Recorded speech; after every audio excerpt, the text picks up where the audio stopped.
check this out. We got a rear clip for the car to complete the whole rear end. It all goes together in 2 pieces. You can put the tail lights in here, the center garnish goes on, and then the trunk even has a place to go here. And the way it fastens is it folds into itself on each center line. The other half goes here, and it just connects in the middle, and it gets pretty sturdy.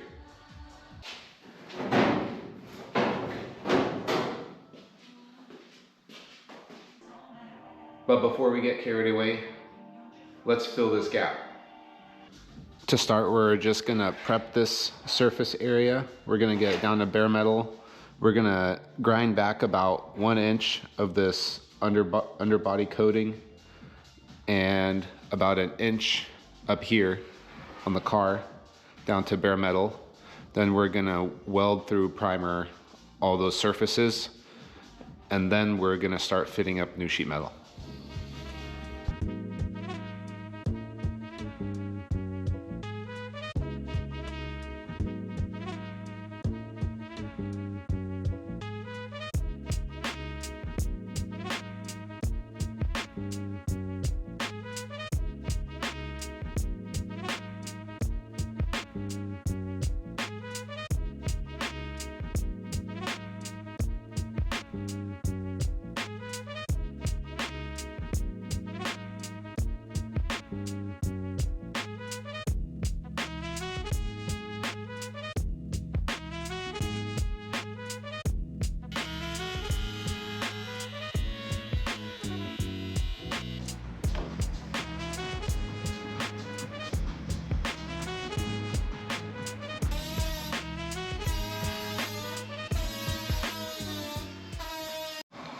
There you go, we got these filler panels made up now. All I did was take a measuring thing and measure out how deep it is and just round up a little bit. So I cut it by 6 inches, and then I just measured this radius all the way up here and added a couple inches. I don't have a long enough piece, so I have 2 different pieces, and I'm gonna weld this at the end.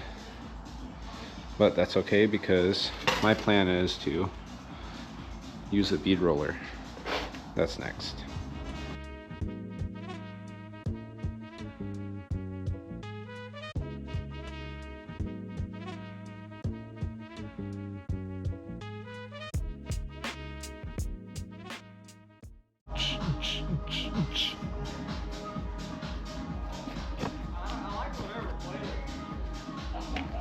I made a new template because my OCD was driving me crazy.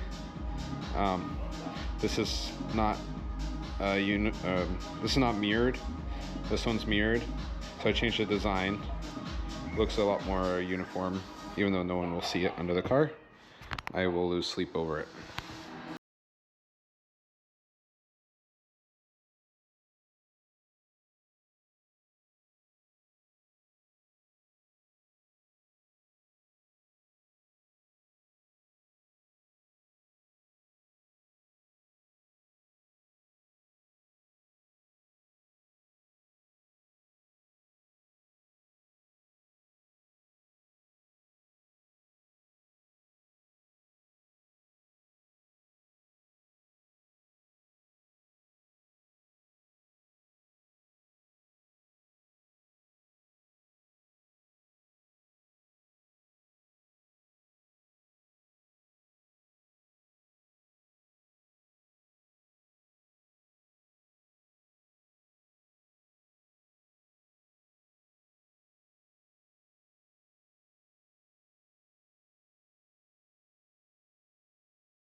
Here's how I got this set up. I got this all clamped down with these clamps in the wood just to give me an extra hand, and then I'll just press down on this and have this all butted up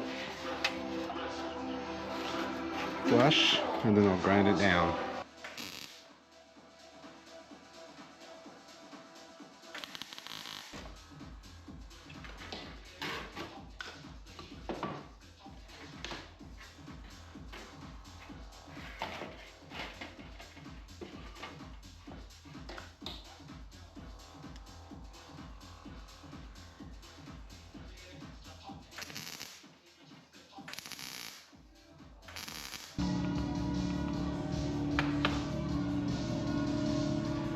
I went ahead and painted all the insides with primer, and then where we will be welding is going to be the weld through primer. But all these little sploots here, they kind of go all throughout from these block off panels, and all the holes that I blocked off. So I went ahead and painted what I could reach on the back side. That way it'll last a little longer before it will start to rust. I went ahead and weld through primered this as well, so this is ready to go in. This is the top side. I kind of left a little extra meat of the weld on there. And then on the more visible side, that's what that's going to look like. And it's not the greatest, but I'm not a sheet metal guy. I'm more of a structural type of guy. So I'll set you up and we're gonna start welding this bad boy in.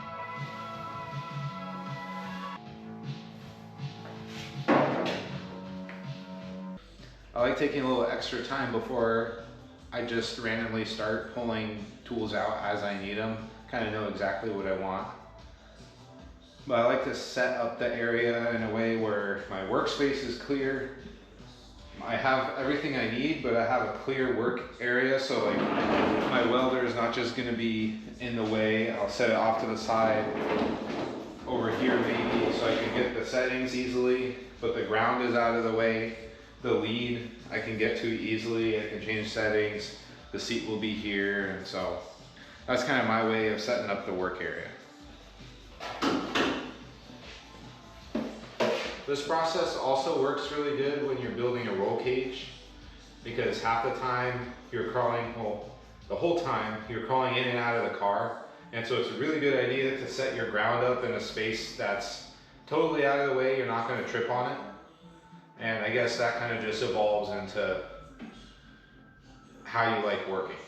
I don't have enough hands, so I'm having to make do with pushing this in to match the arch. And then going along and tack welding it where I can.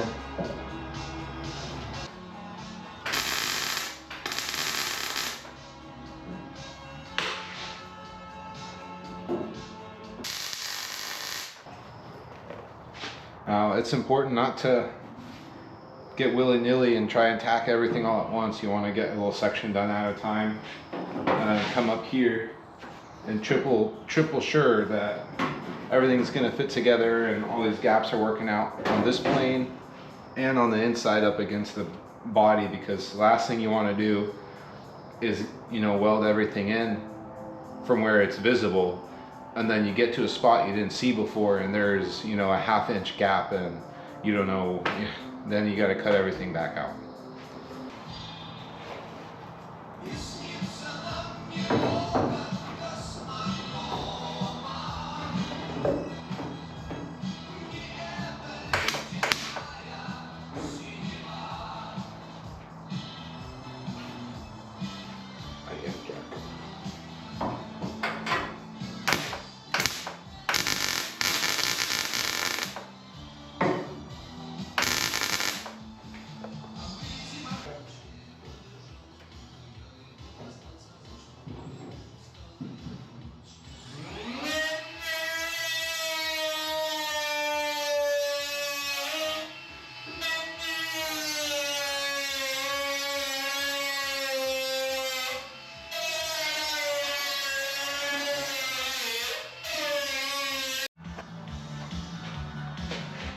I just had to trim it up a little more because it wasn't meeting up with the chassis of the car, like the underside. It was hitting up where the undercoating was hitting. So sure enough, like I said earlier, you gotta make sure you're checking as you go. Worst case, I didn't check, I would have had to cut off a bunch of welds.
Now that I got the panel tacked in, I'm gonna go ahead and stitch weld, try and evenly space it out every few inches, weld it all solid, and then I'm gonna cut it back with the saw.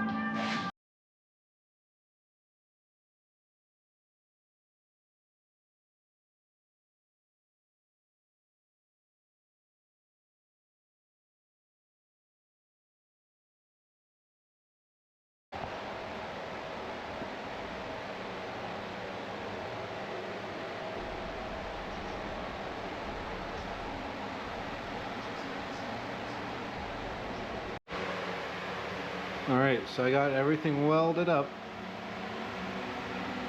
all the way, and in here I just tacked it. I think what I'm gonna do is just seam seal this once the chassis is powder coated. But anyways, there's the design, there's a sneak peek, that looks awesome. Now I'm gonna go ahead and cut right on the edge all this excess material off, and then we're gonna flap it down and make it smooth. All right, here's the rough cut. I got my respirator on still, so hopefully you can still hear me. Check it out. Just left a little bit of the weld, and then we're gonna grind it down with the sanding wheel. Just leave a little bit so it's still structurally sound and it's not going to get pinholes.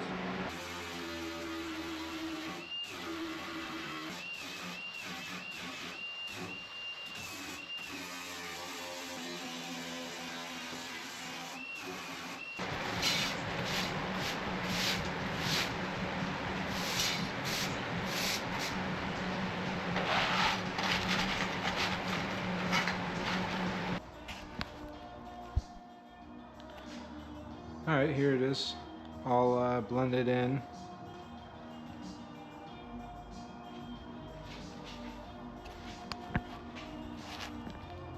And here's the underside. I think it turned out pretty sick.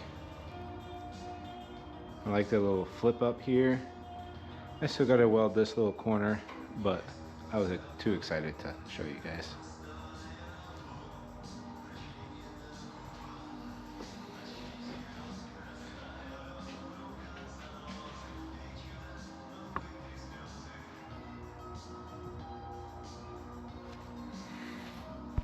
Okay, it's been a couple days and I finished off the wheel wells on the car. Here's a closer look on the final product. You can see how it kind of arches towards the back, and then I sealed it all off on the insides. This one, there was a slight little mishap, but looks okay. I changed up the designs, but you'll never know. This side's symmetrical. I think it turned out better.